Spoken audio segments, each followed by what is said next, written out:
Mayong adlaw mga kasuki. So wala man tay duty ron mga kasuki. Kalingawan tanig analyze ni atong halin sa butin mga kasuki no.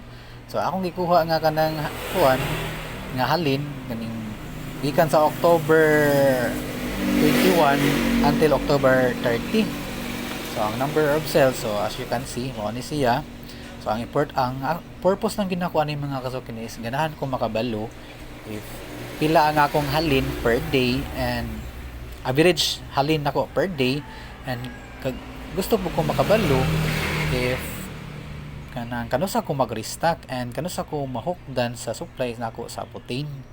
So importante mo ni mga kasukino para makaplano ta ahead of time in case na yung mga important events baron sa atong lugar para ng fiesta and ugma kalagalag na, so tendency daghang magluto ana no, at least mahibaw-an ako if kanusa ko magpalit og balik sa supply nako sa butin. So kani siya mga kasuki di ay kani number of days ani. I shall say nga ordinary days lang ni siya is because wala may mga important events nga nahitabuan ni mga adlaw. So tawag na to and we can conclude nga normal ra ni siya nga days nga dili kay mo taas ang sales sa atong customer. Gawas na lang if na mga naagigirahan mo palit og daghan parihaning number of days diri. So let's start with October 21. So ang akong halin dianing pagka October 21 no, na ako'y duha, pag 22 na ako'y siyam, and pag 23 na ako'y tulo, pag 24 na ako'y lima, pag 25 na ako'y tulo, and so on and so forth as you can see. So mao na siya.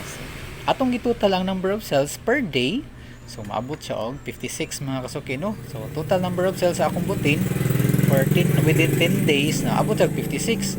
So atong kuha nang yang akong kuha ng average niya mga kasuki. So ang average day na kuha ni mga kasuki per day, so 56 i-divide na tog 10 days, so mo average ko og 5.6 per day nga halin sa butin.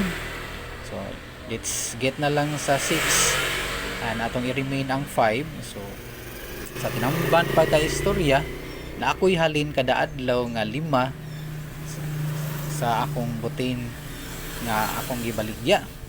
So importante ani mga kasuki. Again, as I have said a while ago nga gusto kong makabalo if nga kanus ako mahukdan og butin and kanus ako makaplano nga magpalit og balik sa butin para di ta mahukdan og supply. So kani siya mga kasuki. Let's say na ako'y example na ako'y kanang 50 ka kanang supply sa butin.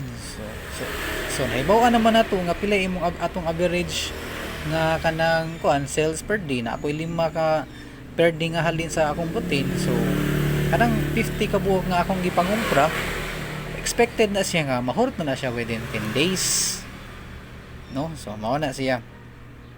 At least makaplano na din ta kaning adlaw mangumpra na day ko ani kay ilabin na makabalutan na ipista no. So example na ipista mahit padung, so mangumpra na ko daan ning adlaw kay na ipista ugma. So at least dili ka mahukdan og supply, I mean di ta mahukdan og supply no.